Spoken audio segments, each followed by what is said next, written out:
It was 7 o'clock in the morning, and snowflakes were still falling as I pulled into the school parking lot, the kind that stick to your coat and melt on your face. I teach 5th grade in Milwaukee, and I usually get in early. Coffee in hand, papers in my bag, thoughts. Still waking up, but that morning, something stopped me cold across the street, right at the school bus stop. There was a puppy just sitting there, still unmoving, like he belonged there, like he was waiting, a German Shepherd. Puppy small, maybe 3 or 4 months old, ears too big for his head. His fur was soaked, and around his neck bright red against the gray morning was a child's scarf. I didn't think I crossed the street fast, my shoes crunching in the snow. He didn't run and bark, just watched me with those deep brown eyes. I crouched slowly. "Hey, buddy," I said gently, "where's your purse?" That's when I saw a note tucked beneath the scarf and secured to his collar with a tiny plastic clip. My hands were shaking as I pulled it loose. "Her name is Lily. She's gentle. Please take care of her." I had no other choice. No signature, no phone number, just that. My throat tightened. The puppy Lily leaned into my hand. She was cold, damp, but not afraid. She wagged her tail, just a little slow and hopeful, like she was trying to be brave. A lump formed in my chest. I looked up and down the street. No one, just the silence of fresh snow and a quiet heartbreak I couldn't explain. I picked her up. She was lighter than she should have been. I felt her ribs. She let out a tiny sigh and buried her face in my jacket. I don't know why, but I whispered, "You're safe now." I didn't know it then, but Lily wasn't just any puppy. She was the start of something I never expected. I carried her into my classroom, wrapped in an old fleece blanket I kept in the trunk. She didn't make a sound. The whole walk just pressed into me like she was afraid I might disappear. I sat at my desk, turned the space heater toward us, and held her close. As the room slowly warmed, she started to shiver less. Her breathing steadied every now and then. She'd glance at the door like she was waiting for someone. I couldn't stop wondering who had left her a child. Most likely that scarf wasn't something grown-up would tie, and the handwriting on the note, it was careful block letters, probably written with shaking hands. It hurt to imagine the moment that kid walked away. I called the office and said I'd be late to start class. No explanation, just needed time. Then I called animal control just to check if anyone had reported a lost dog. Nothing. I checked online postings, nothing there either. Lily curled up under my desk, paws tucked tight, eyes following my every move. When I'd shift, she'd perk up. When I'd speak, she'd sigh. She didn't bark, didn't cry, just stayed close. I texted my neighbor to bring over some dog food in a bowl. Within 20 minutes, Lily was eating like she hadn't seen food in days. She ate slow, polite, but with a hunger that made my stomach twist. That afternoon, I stayed late after school. I didn't want to take her to a shelter, not after the way she looked at me, not after what she'd already been through. I'd fostered animals before, cats mostly, but this felt different. When I brought her home, she hesitated at the doorway like she wasn't sure if she was allowed inside. I knelt down, reached out, and she stepped forward, tail low but wagging, ears tilted back in hope. That night, she slept on the floor beside my bed, head resting against my hand. She didn't move once. It was like she needed to make sure I was real, and maybe I needed her just as much.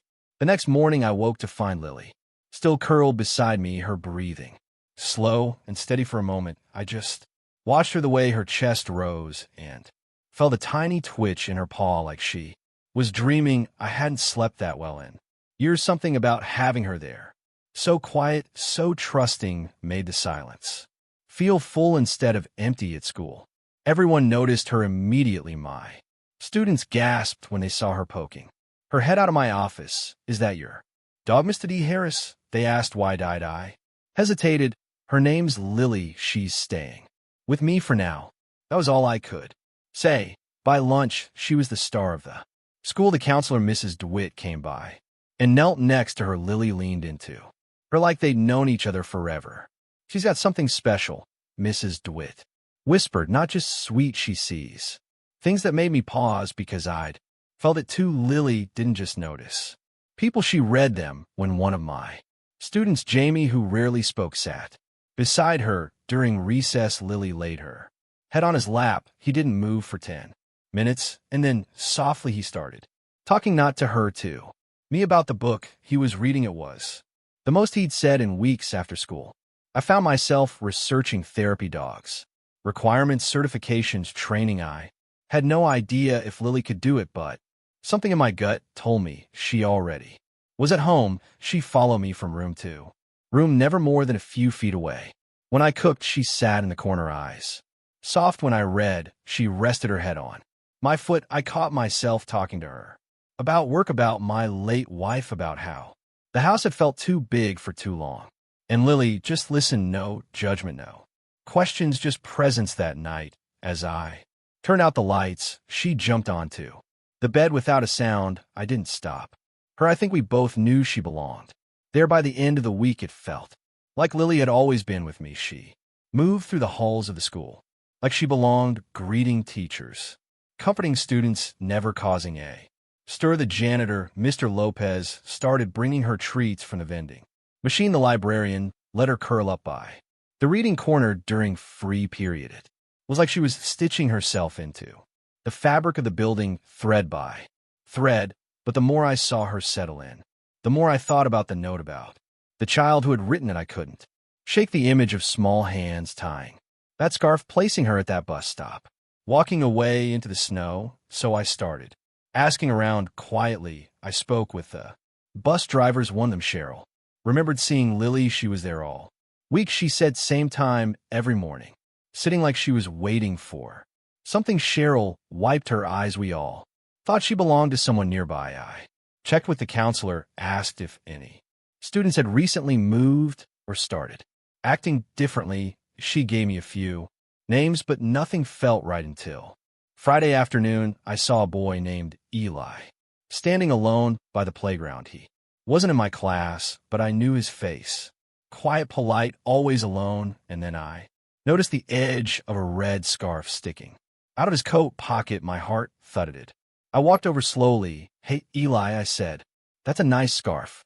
He looked down, startled. Thanks, it was hers. I waited. She used to walk with me to the bus every day. His voice cracked, but we had to move. The new place doesn't allow dogs. My mom said we had to give her up, but I couldn't take her to a shelter. I wanted someone kind to find her. I knelt beside him. He did something very brave, tears welled in his eyes. Is she okay? I smiled. She's more than okay. She's changing lives, Eli, including mine. He wiped his face. Can I see her? I nodded. Yeah, buddy, I think she'd really like that. That weekend, I brought Lily to the park near Eli's new apartment. I didn't know what to expect. Maybe she wouldn't remember. Maybe too much had changed, but the second she saw him, just a small figure in a puffy coat near the benches, her whole body lit up. Her tail started wagging so fast it blurred. She took a few hesitant steps forward, then broke into a full run. Eli dropped to his knees around her neck and buried his face in her, first sobbing and laughing at the same time. I looked away for a second, trying to keep it together, but there was no stopping the lump in my throat. They sat like that for a long time. The boy and the puppy reunited, neither of them in a hurry, neither of them needing words, just two hearts remembering what it meant to feel safe. After a while, Eli looked up. Thank you for taking care of her. I should be thanking you, I said. She's done more for me than I ever expected. He smiled, shy and tired. I miss her, but I'm glad she's okay. I think she's meant to help people. She always made me feel better when things were bad. I nodded. She still does. Eli reached into his coat and pulled out a tiny stuffed bear. She used to sleep with this. Can you give it to her? Lily sniffed the toy, then gently took it in her mouth and laid it on my shoe like she knew it was sacred. I'll keep it with her, I promised. As we walked back to the car, Lily glanced over her shoulder again and again until Eli was out of sight. Then she leaned against my leg and let out a long, soft sigh.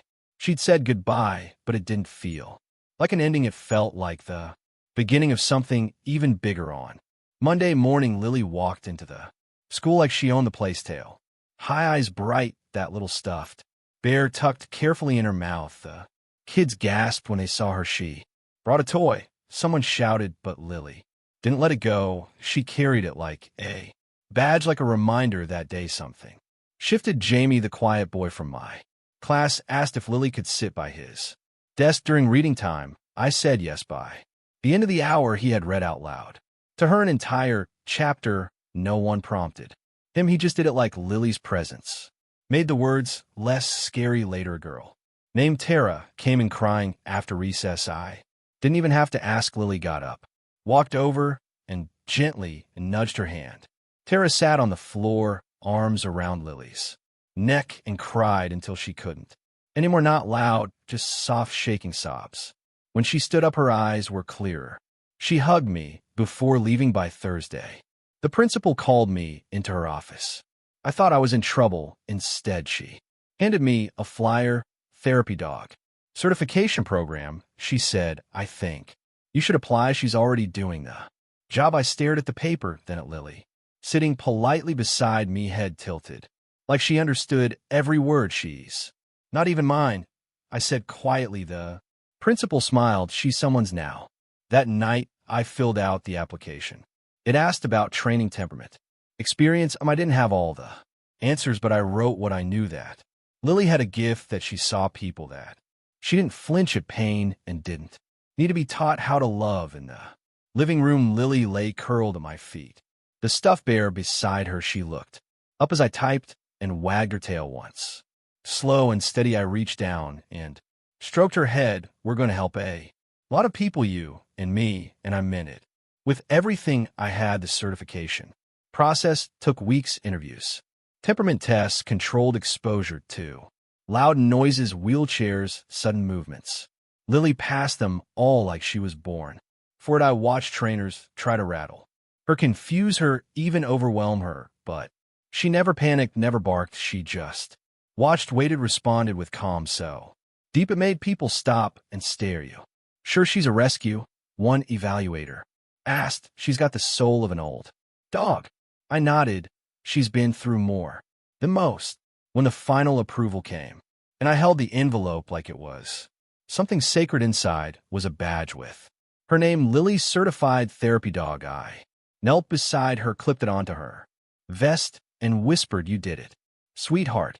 She wagged her tail like she already knew. We started small, visiting the school counseling office, then reading groups, then finally the children's hospital downtown. I'll never forget our first visit there. Lily walked into the pediatric wing like she'd been doing it her whole life. One boy, no older than 7, had been refusing treatment for days, wouldn't talk, wouldn't eat. His mom looked at us like we were just another failed attempt, but Lily didn't need instructions. She patted over, sat down beside his bed, and waited. No pressure, no tricks, just presents. He didn't even look at her at first, then slowly his hand moved from beneath the blanket. He touched her ear, and then, almost inaudibly, he said, hi.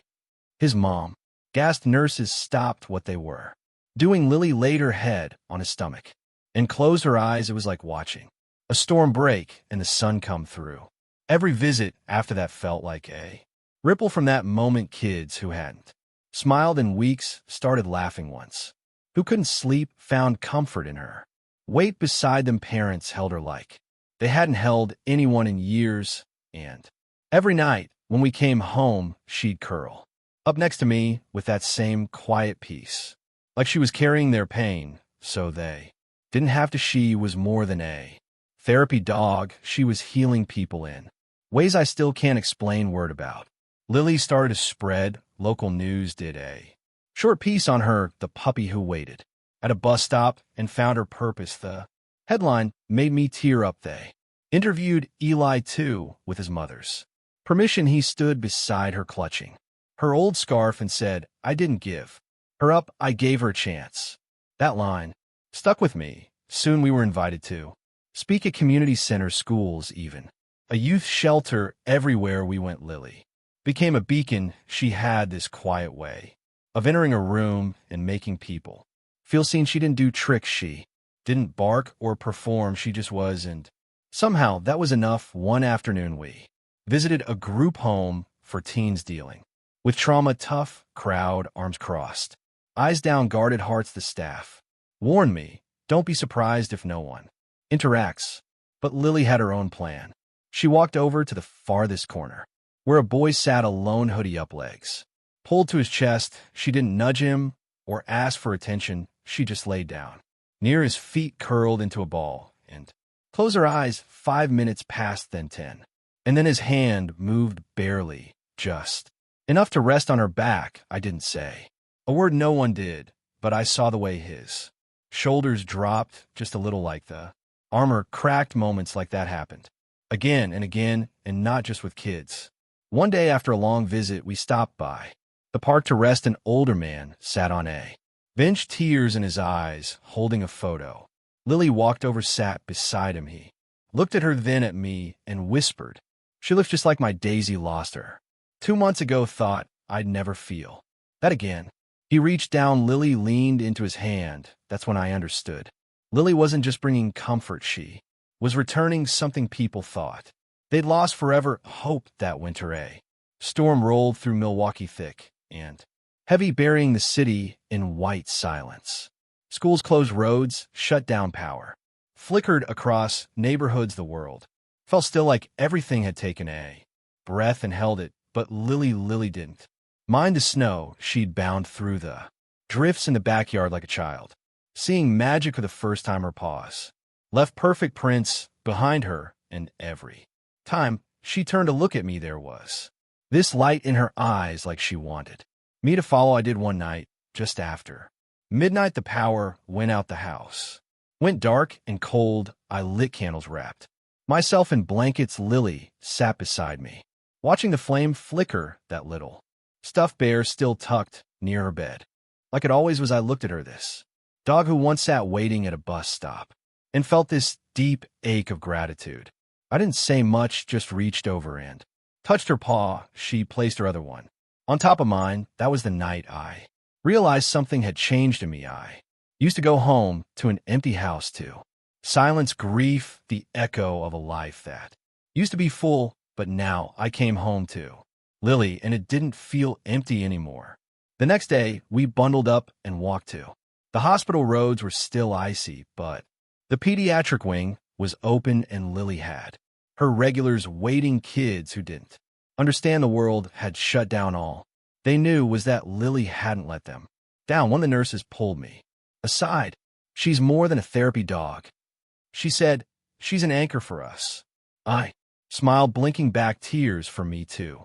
We walked back home that evening through the snow. Lily walked right beside me, head high, tails swaying gently, and for the first time in years, I didn't feel like I was surviving winter. I felt like I was living through it with someone who made the cold feel warm. Spring came slowly that year. The snow melted in patches, revealing the soft brown of earth beneath. Trees began to bud. Kids returned to playgrounds with muddy shoes and flushed cheeks. And Lily, she seemed to bloom with the season. Her coat grew thicker, shinier. Her steps had more bounce. Everywhere we went, people called her name. She wasn't just a visitor anymore. She was part of the community.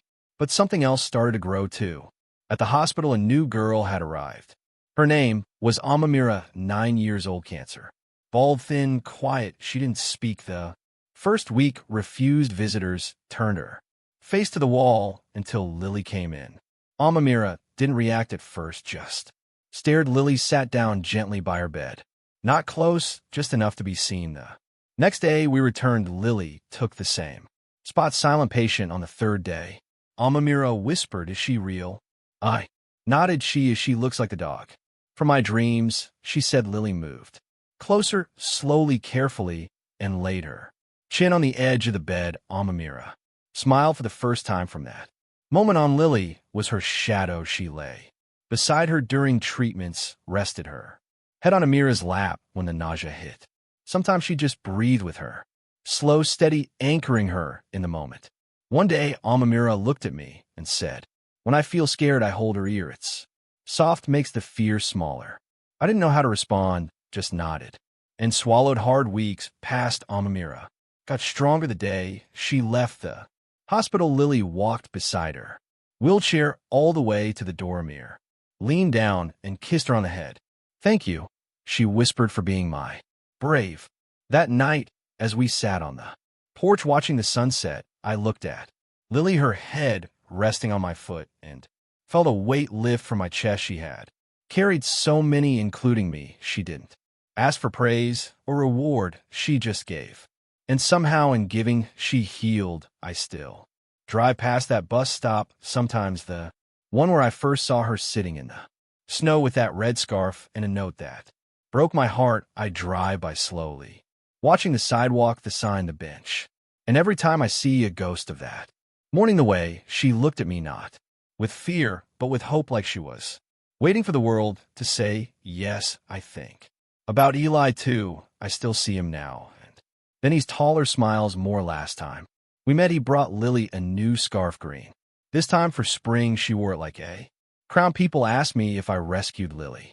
The truth is she rescued me. She pulled me out of life that had grown small and quiet and gave it meaning again. She turned silence into connection, loss into purpose. She reminded me that healing doesn't always come in big moments. Sometimes it walks in quietly on four legs, curls up beside you, and just stays. I didn't know I needed her. I didn't know how much one puppy could change everything. But now, every time Lily walks into a room, every time a child reaches out and finds comfort in her fur, I remember that moment by the bus stop. I remember the scarf, the note, the choice someone made, not to abandon her, but to believe the world might still be kind. And I want to be worthy of that belief. So I keep showing up with Lily, with her soft ears and steady gaze, and heart too big for her chest, because somewhere out there another kid is saying goodbye to something they love, hoping it lands in good hands. And we're here to prove that it can. If this story touched your heart, please like, comment, and share. Your support helps us rescue more animals like Lily and bring hope where it's needed most. Be part of the Brave Paws family, because love like this deserves to be shared.